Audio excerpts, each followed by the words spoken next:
Welcome to New England Lacrosse Journal's Chasing the Goal podcast, your destination for all things lacrosse. I'm your host, Kyle Devitt. Alongside me is Jack Piatelli. Jack, still champs. Unbelievable. I'm gonna be so annoying. Sorry. I'm gonna tell our guest what I'm talking about. Our guest is Brett Manney from NXT and also of the NLL, NLL player. My team that I coached for high school won the state championship last weekend. So I'm still celebrating. I'm super pumped. But I'm also pumped to have you on the show. I don't think you and I have connected one-on-one before, but I definitely know who you are for sure from calling MLL games and going to see Black Wolves games. So looking forward to it and talking about NXT as well. No, appreciate it. Thanks for having me, guys.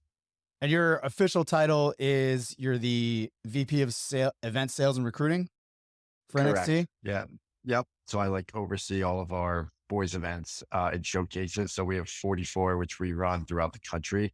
And it's my job to kind of oversee those events and make sure that they're filled with the right teams and look at our budgets and making sure that before the events get run, that we have all the right teams there and everything's dialed in.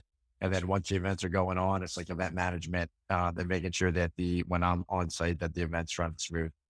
Can I ask you how you got into that? Because I know that you were doing some broadcasting after playing in the MLL as well. How did that transition into this role that you have with NXT?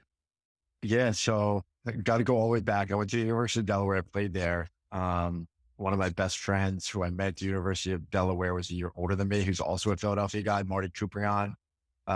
He's the man. And when we graduated college, he was 07, I was 08. And we had to hang out, go to Phillies games. We were big Philly guys, and they connected. And he went to Episcopal Academy. And at the time, their head coach was a guy named Andy Hayes, who, ran a little showcase back in the day, in the spring, which was called the Philly Showcase. But he ran it as sophomores public versus private and juniors public versus private. And I remember Marty being like, "Hey, we need a PA announcer." Because he knew at the University of Delaware, I broadcasted men's and women's basketball and football games. So he knew I had a background in that. So I was like, yeah, I'll be the PA announcer for this. And this was probably back in 2009 or 10 in the spring. And that's the first time I met Andy Hayes. And then he stayed connected with me with launching a club team the following fall and asked if I wanted to be one of the coaches. And I was hesitant at first. And then with the guidance of Marty as well, he's like, "Yeah, I think this would be great." And then really started with coaching with them. And then a year later, it was offered me a full-time position, which ended up working out well at the time because I was with ESPN High School, covering lacrosse for ESPN High School. And then they got rid of all the high school content right at the same time. And then fast forward to today, roles kind of changing, everything like that, and where I'm at. So that's kind of the cliff notes of it. But the background is being connected with a Delaware Blue Hen, who's still one of my best friends, and that's where I'm at. Speaking of Delaware Blue Hens, one of my favorite media connects, Evan Washburn, who taught me how to speak eloquently on a mic, literally 15 years ago. Now he works for CBS Sports. He's in the Super Bowl. I know so many guys that go into broadcasting for lacrosse and things like that, and I just point him to Evan. I know that that's such a deep connection, and the Delaware alumni. John Grant Jr. You have so many great guys that have come through your program. It's got to be strong, right? That network is pretty robust. Yeah, ironically enough, Evan's a year older than me, and I never knew he wanted to get into broadcasting because at school I was involved in our radio program.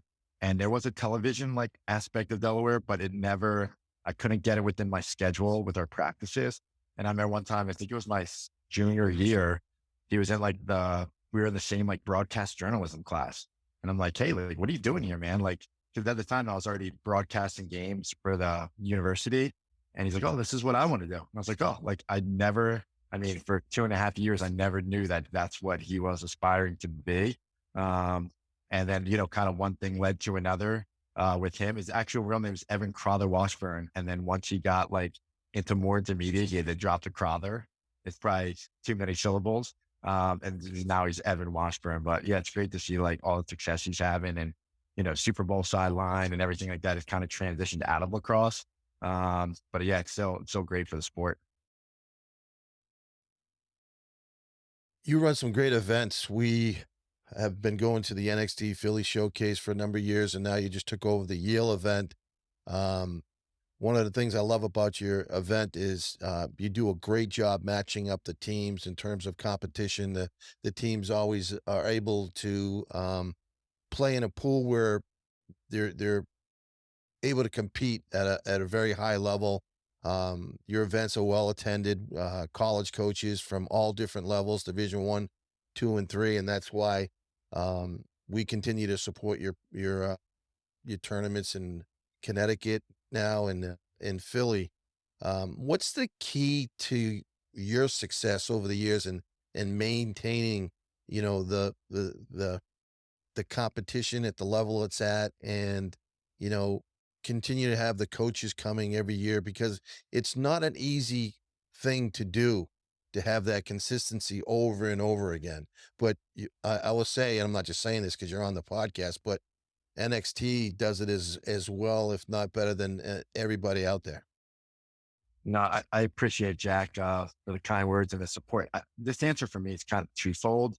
The first one is like we have a full-time operational team. So 5, 6 people in-house where they basically run the event before the event. So they're making sure that we have balls, scoreboards, cones, all that's dialed in, talking to vendors, getting logistics squared away, contracts, everything that are these minute details that sometimes people overlook or they will skip because it does cost money. We have people full time and that's their job and they're very good at it. Um, you know, there's a rare occasion where like if there's 10 fields and we only have 9 scoreboards, that is so rare. But they do an excellent job and they never get the credit that they deserve. And that helps makes my life a lot easier. So when I go to the event, I know that I can count on that we have enough walkie talkies and scoreboards, balls, all that type of stuff is squared away by them. So that's the first part. You need a great team, just like in any successful team that you guys have been on. There's obviously just great leadership, but you need buy-in from everyone. And they do an excellent job of organizing that behind the scenes. And then for the last, like 12, 13 years, it's just really like relationships and building on those relationships with people, to run these events and knowing that you're giving them your word and how you do things. And every event's different, right? Like a youth event to a high-end recruiting event. There's sometimes recruiting events that aren't as high end and you have different type of people, that are behind those events too. And you're trying to organize what is the best matchup for each team. So for example, you mentioned our Yale event, that's mostly New England based teams. So when you go to that event, you're probably going to be playing a New England based team and you want to make sure that people have good matchups, A, according to their strength of their teams, but B, I also consider it their geographic location. So if there's, for example, like the Clams in Massachusetts that are in a bracket of 8 teams, you don't want them playing against each other because they're both Boston area teams. If sometimes it's inevitable based on the size of the bracket. But this is where you as a tournament director need to go in and make sure like, all right, I have a Connecticut team playing a New Hampshire team, playing a Boston team, playing a Westchester, New York team. And then that way they go away from the event and be like, hey, we played teams from 4 different states and not someone that's in our backyard that if we really wanted to, we could scrimmage them on a Tuesday night before your event. And I think that's something that people overlook. They make the schedule, they throw it out there to everyone, and then they don't take the time to research to either A, change it, or B, make those considerations for those club directors, because people don't want to go to all these events and play the same teams. Like I said, sometimes it's inevitable based on the size of the bracket, but I think a lot of that goes into the relationships with people that you have, whether that's the program directors or that's the college coaches, and making sure you're honest with them. Be like, hey, here's the teams that are coming. And also making sure that's the best matchups for the club coaches and directors, and also giving them matchups that the college coaches want to see as well. Yeah, I think it's interesting, about, I guess, almost 10 years ago now, I was working inside the cross and they were developing their event side. Like it was a brand new venture they were trying to do, and watching ops people go through that, is kind of watching a car crash in slow motion if they haven't done it before. And a lot of my friends are in it still, and some of them got out of it. It is such a high pressure thing to put on a quality event. Even if you have a differentiating factor, like for the Inside Lacrosse events, it was like, oh, you have, me doing a write up, Ty Xander's doing a write up, Jeff Shannon doing write ups on these players. That's something that you can't get other places, or you're just going to the website to get that.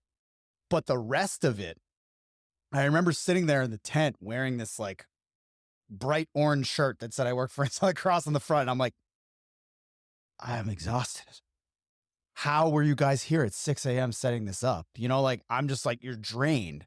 Right. So I see that process being so difficult to pull off. How do you find people that's what they like to do? Because I think that's kind of the key to like succeed in these tournaments. You have to have people that really, like you said, buy in, but also are good at it. It's definitely a skill set that you have to develop. It's tough. And plus the day before, so if we had an event on a Saturday, Sunday, Kyle, on Friday, I'm setting up the venue. So I'm putting up bone edge, you're putting up field flags, you're doing all this stuff. There's nothing worse when someone calls you at like 11 a.m. on a Friday, and I'm at a venue and I know I'm going to be there for another 2 hours or whatever, like sweating and getting it all dialed in before the weekend. And someone is like calling about like some minute thing where I'm like, I don't have time for you right now. I'll have time at 4:00, but I need to go set up this venue. And then the next morning, if games are at 8, you're right. You're there at 5:45 or 6 in the morning, getting it all dialed in. We've been very fortunate though, back to your question about, there's some local programs, universities around here that offer like sports management programs. And we're connected through that. And just by word of mouth, we've also have had the foundation of our club teams, specifically the boys, because it's been a little longer, where we've actually hired 2 of our former boys club players. And I tell parents all the time, like, what better investment that you made for your kid than them playing for NXT? Like, it's not like any of our competitors can ever say, hey, give us $8,000 of your money over the course of 5 years. And when your son's 23, we're going to give them, a full-time job with salary and benefits. That's a pretty good investment that those two families made for guys that have worked for us. And when you do get some of these interns that work for you, you can kind of see if they like it or not. And we've been very fortunate enough to hire a bunch of our interns because they understand what that life is like of the event management. And they've been trained in it already. And as a result, like now that transition of them working for us, they know what it's like. And they're not like, oh my God, like 12, 13-hour days on the weekends and being like a deer in headlights. They're very well aware of that situation and what that calendar year looks like for them too, of like their work schedule. So it's definitely of help to have, some of these universities offer that event management and sports management program, and then people wanting to get into it as a result of lacrosse. And, we've been doing this for a while now, so people know us. And we've been blessed with some very, very good interns, but also now that have turned into very qualified workers for us. Well, these events have expectations from a number of different people, right? Right. You've got the players who are paying for a service, so they want to go to a tournament that's competitive, where they're going to develop and compete at a high level. They're expecting college coaches to be on the sideline watching them, or whether it's Division 1, 2, or 3. You've got parents who are paying for a service and they want to show up and make sure they get a parking spot right on the field that their son is playing on, right? You got to have, Well, they got to carry their bag, Jack. yeah, you got to. How are you going to carry the bag? So, from a club perspective, you look at all those things, and obviously you guys have to look at all those things too. The parking, the vendors, there's got to be food, there's got to be, water, you got to have trainers, you have to have good trainers. You have coaches keeping score at every table, college coach, which is great because then that's another eye on the players from the sideline, not just on the field too. But there are a lot of different expectations and a lot of time and effort that go into not only putting on the events, but, we spend a lot of time evaluating events after we go to the events, checkpoints, and make sure that they check all of our needs. Because you go into an event, I mean, I don't know, it was about 7 years ago, Harvard called us up a week before the event was going to take place, and they told us we were 7 out of the 13 teams going to the Harvard tournament. Yeah. And now I have to deal with all the parents. Yeah. What are some of those? What's the checklist look like though? Conditions of the field, right? Yep. They have to be good conditions, good officiating, Mm-hmm. good competition, good schedule, the length of the games. Like at NXT, you get a timeout, which is important. You look for teaching moments. Like a lot of these youth tournaments now, they'll have like 30-minute, games or 20-minute half times. You don't, you want to have teaching moments too, even at the high school level. Yeah. So NXT has teaching moments because you've got 4 periods. So you get teaching moments after each quarter, then you get halftime, and then each team gets a timeout. So those are things we're looking for as well, and make sure, there's like 150 college coaches there every year from different levels. I mean, our players are mostly Division 2 and 3. We'll get an occasional one, from here and there. So, we're not going to send a team to a tournament that has all Division 1 coaches because that's just not gonna work for us. Right. Parking is very important too. Because some tournaments you go to, there is no parking. It's a pain in the ass. And one thing I think they should I recommend is that you have parking spots for the coaches. You should have parking spots for your special directors. We've tried that before, and then you get someone, a wise parent will be like, "Oh, I'm Jack Piatelli. I'm Right. Jack Piatelli Cross," and the guy who's working line has no idea. It's just like, "All right, come on in." It's one of those things. Like if you look like you know what you're doing, Yeah. then you can get it. You can get in there. But yeah, you make a point. Like the field need to be good. And if you play a parking, bathrooms, women, Right. they don't want to use porta potties, and like Right. rightfully so. So you need plenty of bathrooms, and if you can, like indoor bathrooms are massive. Time blocks. Do you go halves? Do you go quarters? Like this past weekend, our recruiting event, we went 10-minute quarters. You lose a little bit of game time, but you allow the coaches to get 6 minutes of coaching in that game to make adjustments. And there's so many balls on end lines, a pet peeve. So I used to coach club as well, and I would hate it when I would go to an event and I'm like, there's one ball on the end line. Like, are you kidding me? Especially if it's like a close game or in a semifinal championship. Like a kid going to run to find a ball, it could take 10 to 15 seconds, which is valuable in a short game. So we call these things that you're talking about, Jack, is stakeholders. So like the refs, right? Everyone complains about refs. Like you need great refs and you need a good relationship with refs. The parents are stakeholders because you want them happy, because that's who are the club director's clients. That's theirs. So they tell the club director if they like it or if they don't. And then obviously the club directors, and making sure that they're having a great time. And then the facility, you need to be able to work hand in hand with the facility to make sure that the fields are in great condition, that they have parking, they're doing everything they can do to make your event great. Because at the end of the day, I say like heavy is the head that wears the crown. And ultimately like all that comes back on the director of the event, and you got to be able to deal with it. I think one of the things that if I'm evaluating, and even when I was a college coach, when I was evaluating, the one thing I hated to see was the short field. Like you get out there and you're like, oh, great. So kids are going to shoot from this dinky restraining line. Are you serious? Like now I can't evaluate the goalies. Now I can't evaluate the defender. It's just like, oh, can the kid get his shot off? That's all. It's the only box I can check now. And I think like that doesn't really register for a ton of people, but that's one of the first things I look at is like, how big is this field? How, is it crowned? Is it turf? Is it, is it mowed? I went to a tournament. I'm not going to say which one. I went to a tournament last year and the grass was like 6 inches high. I was like, what are we doing?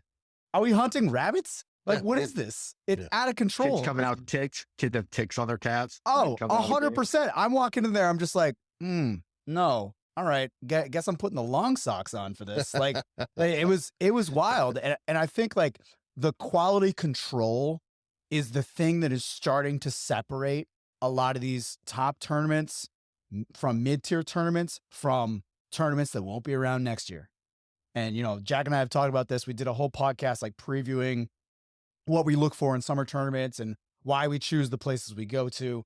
And I think the thing that really separates it is, like you're talking about, the attention to detail is so integral to the experience of everyone involved, not just the kids, the coaches, the parents, the people putting on the event, the refs, like you were saying, the ops people. Are they having? I know they're working. It's a crazy. You have to prepare yourself mentally to really give yourself to an event.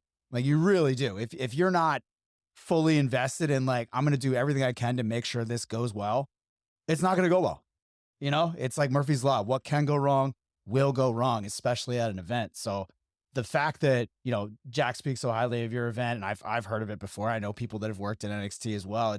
It's very much a high level. It's the bar, right? And trying to reset the bar every year has to be some sort of difficult gesture from your end.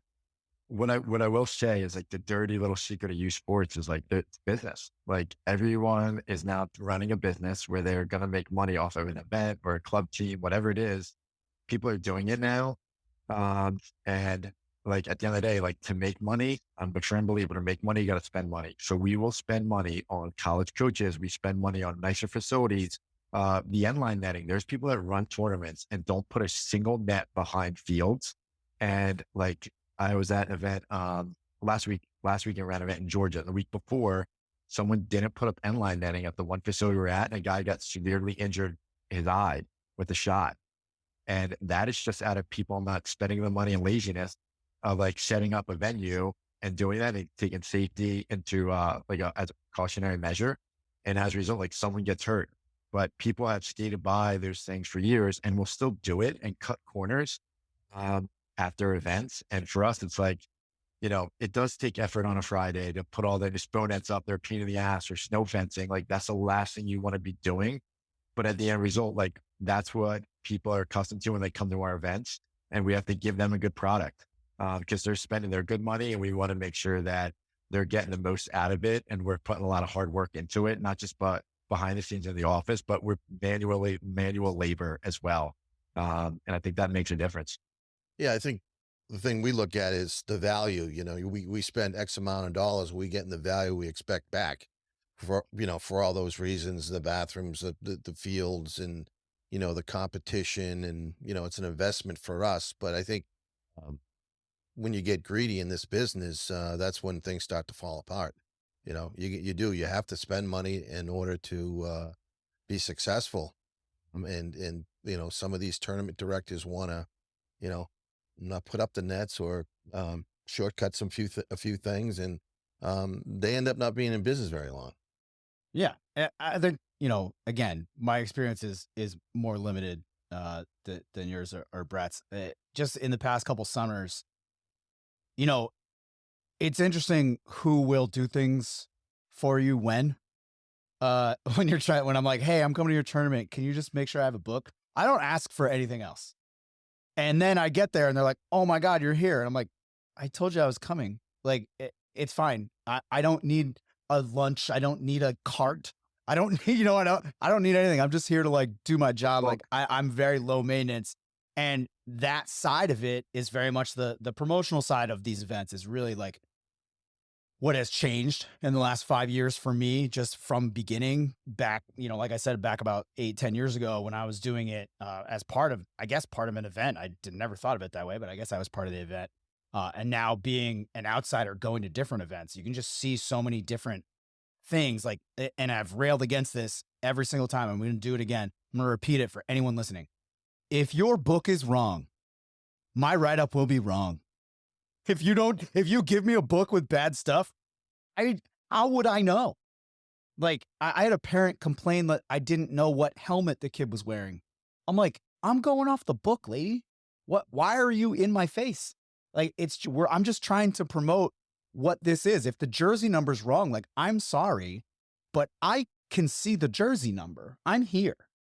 I'm not, you know what I mean? Like that kind of stuff is so nitpicky and crazy. And I know I get 1/100th of it that you get in both of your different jobs where you guys have to work together on this. So I guess like my question from that is, how do you put together a list of I asked you what your checklist was, but in order of importance, where do you operate from? As far as a book, like a As far as college yeah, book, let's talk about a book and then the coaches, because I think those are the two most things that I interact with the most.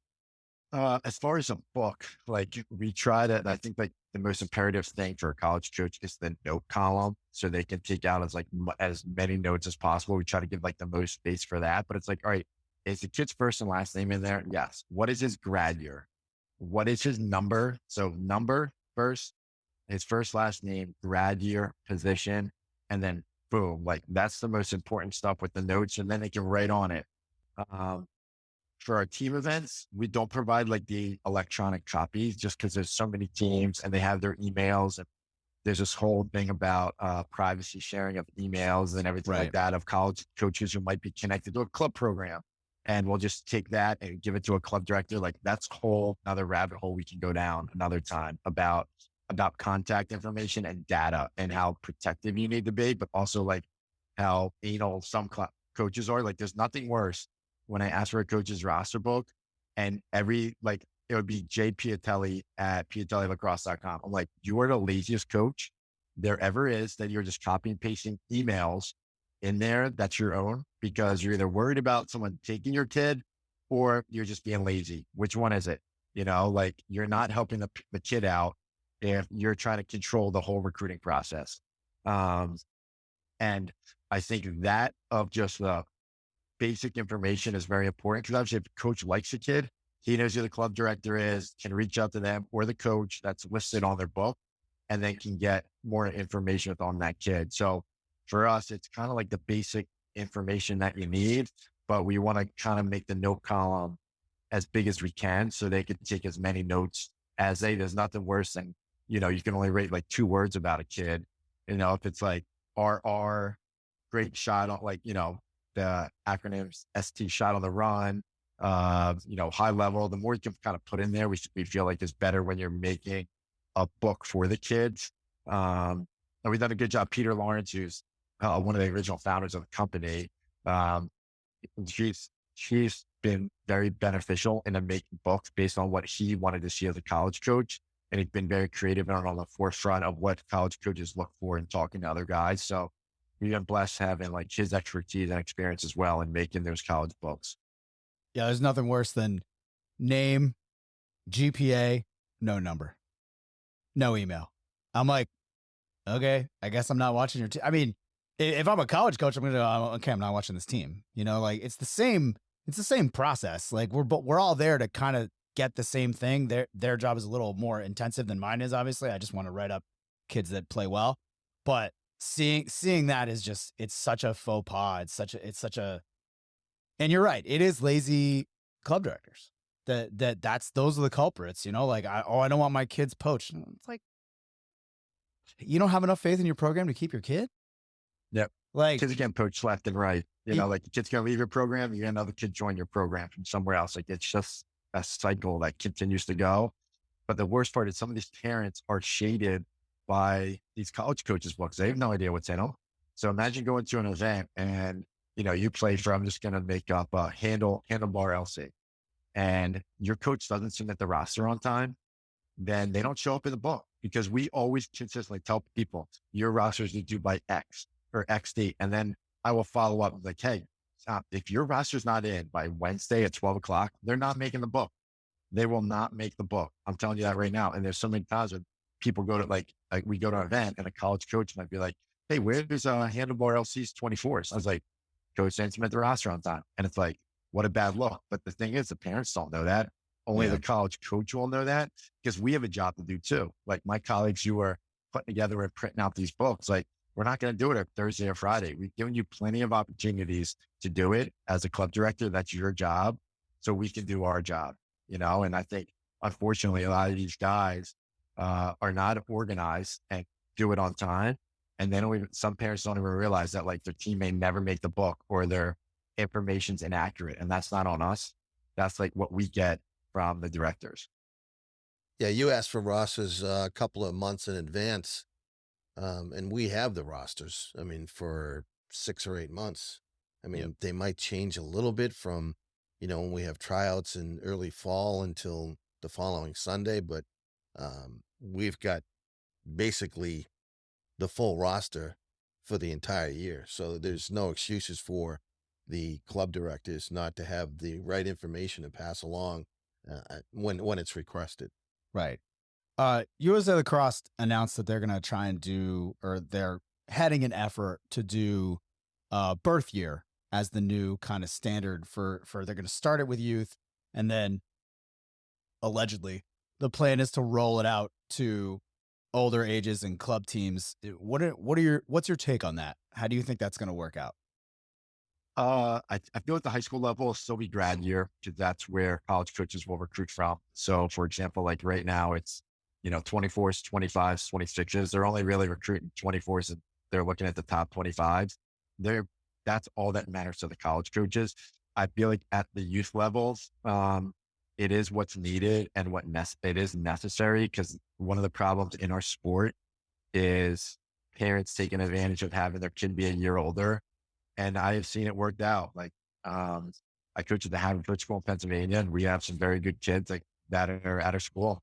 Some of them are a year older. And when you're looking at a kid and recruiting a kid who's 16, or 16 or 17 rather than 15, like that makes a difference. Like one extra year of them being more physically developed and everything like that. In college, it all evens out, by that point in time. But I really do think it makes an advantage when you're a year older. When you look at a kid and you're like, wow, like he's a good 23. And then you're like, well, he's actually 22. And then you're like, oh, as a 22, you're like, he's a good player, but not good enough to go to that school. So that I think will even out now, but with the grad years. But if you get kids the same years playing together, I think it's better for the sport. I just feel like it is a daunting task to do. They asked us to help them with it, like, God, 5 or 6 years ago now, and there's no way to monitor it or police it. And if you do, like US Lacrosse needs I'm not lying, they need to hire like 5 people full time Yep. to do this job. And then you're then going to these tournament directors and you're saying, hey, before the games, you need to check all these kids. Like US Lacrosse, or US Soccer has figured it out, as they have like these tags and everything. But US Soccer is making way more money than US Lacrosse and has the funds to allocate to do that. You would have to be like, all right, before everyone's first game, someone needs to be on that field. So can you imagine when we're at Yale and we're on 14 fields, you need someone at every field at 7:50 before the 8 a.m. games, and you got to line up every team, and you have to go and be like, hey, number 1, what's your name? And you look, he's like, I'm Kyle Devitt. You're like, all right, good. Number 2, tell me your name. Jack Piatelli, you're good. 3. And then if there's one kid that's off, it's like, well, then what do? Tell them to sit out. Then the game's got to start at 8 a.m. And like, it's a lot more of a daunting task than I think people understand. And I feel like that's going to be an issue, is trying to roll this out and implement it at events and double check and all that is a lot of work. It's the right thing, but I just don't know long-term if it's going to work out, because you need a lot of time, resource, and money to do this. Yeah, I think people, there's different demographics that are part of lacrosse, right? And one of the things that maybe we don't talk about a lot is that, a lot of the kids that play lacrosse are well off. They come from successful families, and they can, a lot of times it's about affording to play lacrosse. And I think that the money from that doesn't go back into the sport all the time. And, as someone, again, I'm not railing against public versus private or anything like that. That's not what I'm talking about. I'm saying, like, if you're part of these club teams, you're paying X amount of money, you have expectations. And the reality is there has to be some sort of policing of how each kid is on each team and how old they are and when they graduate and even like what school they're at, if they're saying the right school in the book, and where they're supposed to go, where they are going, if they're committed or not, things like that. I mean, literally, like, commitment like kind of means nothing now. You can commit to a school and just be like, nah, later. Like it's wild. There's so few rules. And again, I don't want to like highlight that there's so few rules, but you just did. And I'm backing you up with what you're saying. I think that's definitely something that needs to be more organizationally watched, Washed is the best word I can come up with.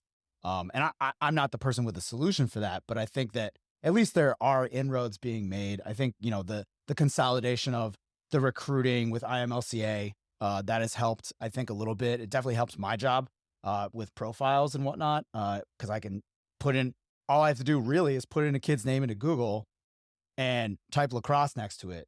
And usually his IMLCA profile will pop up or his club team will pop up. And I have the info that I need to start, right? If I don't have that already from a book that I should have had it from already. I think that part of what we're in this summer cycle has to improve. And I don't know if you have any like ideas off the top of your head, either one of you guys, of how, we can do that as like a community, or if it's a club problem, or if it's, I mean, it is it's everyone's problem, but who takes the initiative, I guess, is my question. Well, the club directors have to take the initiative, to be honest with you. I mean, if they want to have the youth players play by age, it's our responsibility to make sure the players on our teams are playing at the age appropriate. Because you're going to have that data, right? Yes. Like you have to know when you're not going to not have a birth date, right? Yeah, right. Just like, we make sure they're 24s playing with 24s and 25s playing with 25s. Now we just kind of, it's like hockey did it. Hockey did it. You're a 98 or a 99. They were able to do it. So it's got to come down to the clubs and the directors and the coaches. And I mean, that's why you last as long as you do if you do it right in this business, right? Yeah. And that's what it's going to come down to. So we're going to go ahead. I was going to say the directors, and also NHUS Lacrosse, like they're still the governing body. So ultimately, like a lot of this falls on them too. And I know they've been shuffling through a lot of personnel changes and trying to figure out the right things. Like God bless them, but I still don't think they have enough resources too on their end to make it work. And if you're doing this and saying everyone has to be governed and they're giving $10 for every kid that signs up for the US Lacrosse, you're hoping that some of that money gets reallocated to someone that can oversee this process of making sure that the kids are the right age and then go from there. But there's a lot of people moving parts, but at the end of the day, now that a lot of these clubs are, now people's full-time jobs, everyone's going to look out what's best for their business, whether, that's governed or not, as long as they can do it. And how he kind of said it without saying it's a wild, wild west right now in so many different aspects, from like the transfer portal in college to used in high school lacrosse. There just needs to be more structure for sure. We're going to change gears. Firewolves. Let's go. You're the captain of the Firewolves. You planning on playing another year? How many years have you been playing with the Firewolves, Black Wolves? This will be, I think my first year was, the same. It's tricky, it's like trying to explain this. I feel like it's a meme. So we were the original Philadelphia Wings. Right. So I was with them in my first year was 2011. So last year would have technically been 13 years. So to play this year would be 14 with the same organization. In 2015, we moved up to New England. And then in 2021, we moved to Albany and switched out the black for fire and became the Firewolves. So with that organization, I've been with them since 2011, really. But since the multiple name changes, we are where we are right now. How did you get in the box though? Because you're not Canadian. It's usually like my question, like, oh, you're not Canadian. How'd you get in the box? Well, it's funny too, because like I went to Delaware, and when I was there, we were really good, but it's still Delaware, like mid-tier Division I program who everyone else is sleeping giant. And my senior year, I got drafted to the MLL, and one of my assistant coaches at the time, one of my great friends, Chris Collins, went to Delaware, and he's like, look, like I know you can play field, like we all watch you, D-medium field, like you're going to be great in the MLL. But he's like, you should try the NLL too. And I'm like, really? He's like, yeah, dude, like you might as well. It's an awesome league. Trust me. So I played in the MLL. And then that summer, one of the guys, his name was Doug Locker. He was the GM of the Dragons. And he was also the GM of the San Jose Stealth. at the time because he lived out in California. So he watched MLO games, college games, so on and so forth. He reached out to me about like potentially drafting me, blah, blah, blah. Long story short, doesn't draft me, signs me as an unrestricted free agent. And that year coming in was myself, Kyle Hartzell, Paul Rabel, Michael Doniger, and Will Dalton. We had 6 American rookies on that team. Dalton and Doniger made it like half the year before they cut them. And obviously myself, Rabel, and Hartzell continue to play after that and making our strides in box. But that's really how it started. I showed up my first training camp, guys, with no kidney pads. Like no one told me any pads to wear or anything like that. And it wasn't until our first. So I went like 2 or 3 weekends without kidney pads, and looking back at it like crazy. It wasn't until our first exhibition game against Colorado where a fellow rookie, Reese Dutch, was like, Brett, like you need these. Like probably no one said anything to you because they would just tee off on your ribs. But now that like you're probably going to make the team, like you need to wear these, and gave me my first kidney pads. And that's kind of how I started with Chris Collins, like kind of pushing me into it. And I would fly cross country first 2 years every weekend for 6 months to wherever I was playing, whether it was San Jose, and then next year moved up to Seattle.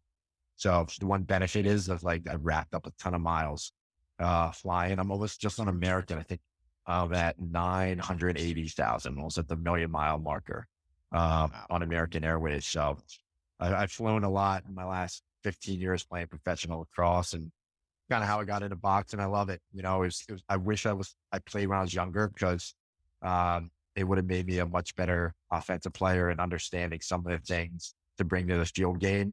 I think box you can translate over. There's nothing for field you can translate the box. And yeah, it's been awesome. And your internal organs all work. All work, all like okay. You're okay? My nose is crooked. Yeah, my nose is crooked, you know, but other than that, yeah, my kidneys, ribs, the ticker, it's all good. Oh, And yesterday was your official first Father's Day. Happy Father's Day. It was. Thank you. Yeah, I had my wife and I welcomed our daughter, Willa, February 22nd. So in the middle of the season, I had her. The other captain, my best friend on the team, John LaFontaine, he had his daughter 2 weeks after us too. So we were both going through fatherhood together and trying to catch up as much sleep as we could when we had our games. Naps were crucial. But yeah, first Father's Day yesterday was pretty special.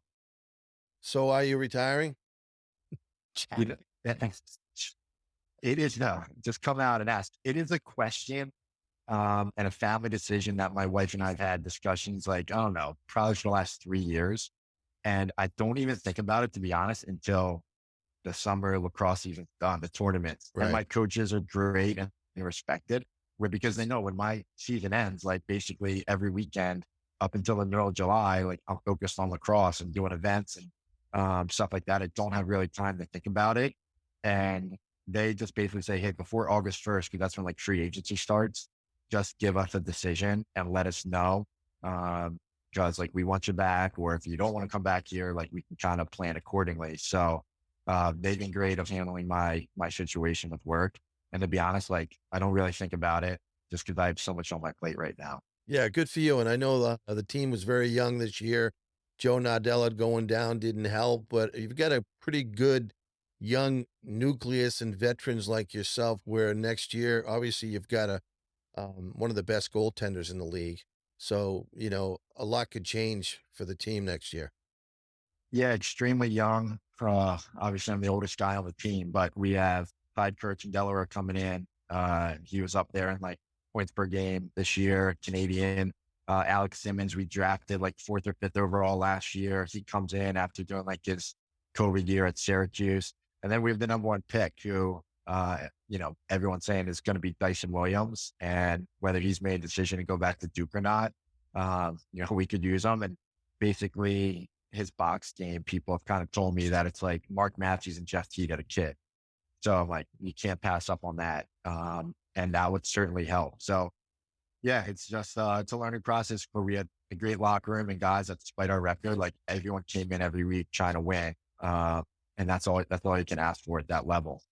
You know what my favorite thing is about you, Jack? You make me look subtle on these podcasts. Really? Yeah. You're like a hammer. You're just out here doing it. I love it. It's so awesome. Like it being direct. Yeah. Well, I again, you make me look subtle, which is, I think it's a compliment. Maybe it's not. I don't know how you're gonna take it. But When are you retiring? oh yeah. Well, you got a long time with me, buddy. This thing's gonna run forever. Brett, thanks so much for joining us. Really appreciate you coming on the podcast.